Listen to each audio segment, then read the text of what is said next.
Selamat malam. Ya, pada hari ini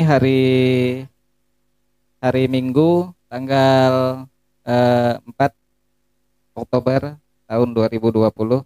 Ini ada bersama Meman, ada tokoh muda juga di sini. Ada sedikit bertanya ya, Meman. Ya, baik. Ini pertanyaannya satu ya. Pada akhir-akhir ini banyak sekali menjelang pilkada beredar isu-isu tentang calon kepala daerah bekas napi korupsi. Bagaimana menurut Meman? Baik. Ya, isu ini ya wajar-wajar saja bisa keluar di masa-masa pilkada seperti ini. Isu tentang tadi bagaimana seorang calon pemimpin atau calon kepala daerah yang mantan narapidana atau napi koruptor atau korupsi. Tetapi beginilah, kita membicarakan hal ini tentu saja kita kaitkan sedikit dengan aturan yang bisa menghubungkannya dengan pilkada. Aturan yang pertama yaitu keputusan Mahkamah Konstitusi nomor 56 garis miring PUU garis miring Romawi 16 tahun 2009 yang memang membolehkan mantan napi koruptor ikut dalam pilkada dengan frasa, itu frasa 5 tahun, artinya mantan napi koruptor telah melaksanakan hukuman terhitung mundur 5 tahun atau setelah 5 tahun setelah menjalankan hukumannya diselesaikan. Selanjutnya, keputusan pasal 7 ayat 2 huruf G Undang-Undang nomor 10 tahun 2016 tentang pilkada, sehingga calon kepala daerah telah keluar dari penjara selama 5 tahun. Itu juga berdasarkan pengujian Undang-Undang nomor 1 tahun 2014 tentang pemilihan gubernur, bupati, dan wali kota. Jadi kalau isu ini dikaitkan dengan politik, sah-sah saja. Karena menurut putusan MK berpendapat, ya demokrasi bukan hak individu saja, tetapi juga nilai moralitas, seperti kepesasan, kewajaran, kemasukakalan, dan keadilan. Nah, kesimpulannya untuk bagian ini, jadi kalau disoal atau dikembangkan isu ini di masyarakat, ya tentang calon kepala daerah, masalah yang pernah terkait dengan kasus korupsi, sah-sah saja. Bahkan apabila menjadi efek negatif berisiko secara politik, itu juga ya sesuatu yang harus ditanggung. Karena begini, dalam kampanye kita ini kita kenal ada 3 hal. Yang pertama yaitu kampanye, yaitu mengajarkan atau pendidikan politik terhadap konstituen, ya, tentang isu-isu yang berkembang, program pembangunan dan sebagainya. Ada juga yang namanya negatif campaign. Nah, mungkin isu tentang masalah napi koruptor ini termasuk di dalam namanya negatif campaign atau kampanye negatif. Ya, memang ini negatif. Jadi membeberkan, ya, mungkin oleh pendukung atau paslon salah satunya terhadap paslon yang pernah menjadi napi koruptor, ya. Jadi ini bisa saja. Nah, lalu yang ketiga black campaign. Nah, kalau bisa kita hindari ini black campaign-nya itu kampanye yang menjelek-jelekan paslon lain tanpa data atau fakta. Nah, jadi yang terkait hal yang pertama ini tadi yaitu tentang mantan napi koruptor itu tergolong negatif campaign. Ya, jadi yang terakhir yang harus dihindari yaitu black campaign. Demikian. Iya, baik. Pertanyaan kedua, Meman. Lebih tepatnya bagaimana persyaratan menurut keputusan MK seperti yang Anda sebutkan sebelumnya? Baik.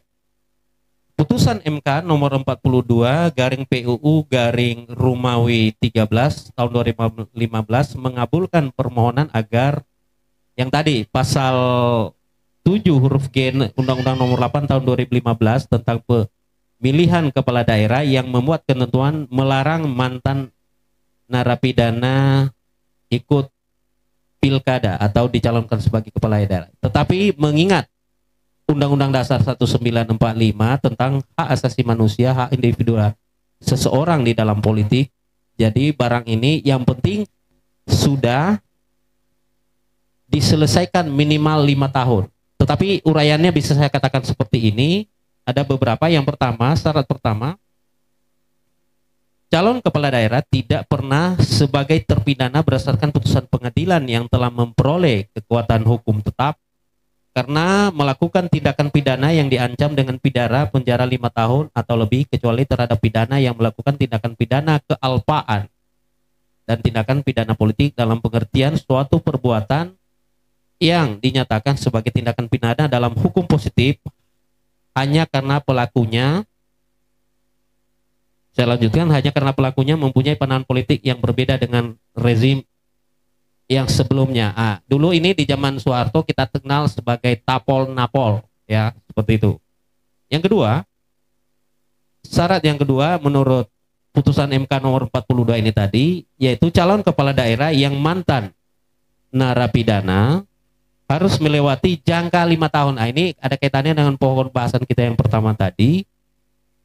Selesai menjalani pidana penjara berdasarkan putusan pengadilan yang telah mempunyai kekuatan hukum tetap dan secara jujur atau terbuka mengumumkan mengenai latar belakang jati dirinya sebagai mantan narapidana. Jadi ini ada sakitnya sedikit ini, khususnya calon kepala daerah yang tersangkut kasus korupsi, memang harus menguraikan ini kepada publik bahwa dia pernah terlibat di dalam kasus korupsi dan dia telah menjalani hukumannya minimal 5 tahun semenjak dia menyelesaikan atau keluar dari penjara sampai dengan penetapan paslon. Nah, ini menjadi tanggung jawab moralnya. Artinya dia pasrah dan mengembalikan kepada hati nurani masyarakat apakah percaya kepada dia atau tidak. Karena syarat yang ketiga ini yaitu calon kepala daerah bukan sebagai pelaku kejahatan berulang-ulang. Nah, ini yang lebih berbahaya lagi. Dan memang apabila syarat ketiga ini memang terbukti terhadap seorang calon kepala daerah bahwa dia pelaku tindakan pidana berulang-ulang, maka demi hukum dia harus batal. Atau misalnya, ini ya, kalau di dalam masa kampanye ini misalnya, masa apa ini yang ditetapkan oleh KPU, ya, tentang tahapan-tahapan pelaksanaan pemilu kada, apabila tiba-tiba ditangkap oleh KPK, maka dia juga bisa digugurkan dengan alasan, ini siapapun dia, calon-calon kepala daerah ini, terlepas dari apakah dia pernah menjadi mantan napi korupsi, bisa juga dicopot atau digugurkan haknya sebagai paslon karena dianggap berhalangan tetap. Demikian. Iya, baik. Ini terakhir, pertanyaan ketiga.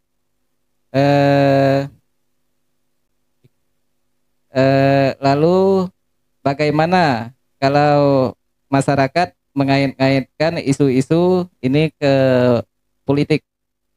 Iya, sebagaimana saya jelaskan sebelumnya di bagian pertama tadi, ini risiko ya bagi seorang calon kepala daerah yang pernah terlibat kasus korupsi dan telah inkrah atau ditetapkan putusan hukum bahwa dia bersalah.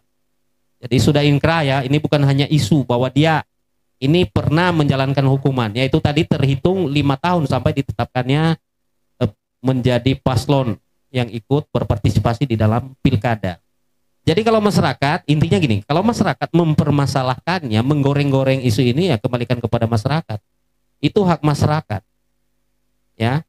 Jadi itu hak masyarakat, mau mereka membawa isu ini ke ranah politik, itu hak masyarakat, karena masyarakat berhak memperoleh yang namanya eh, nilai moralitas seperti kepantasan, kewajaran, kemasukakalan, dan keadilan. Jadi demokrasi ini bukan hanya milik individu atau milik paslon saja.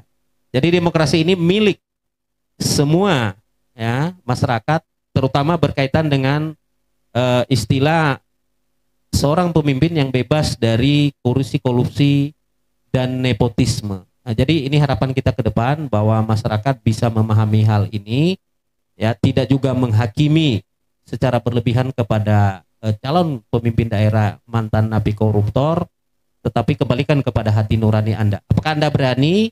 Silakan putuskan sendiri. Ya, keputusan ada di tangan masing-masing.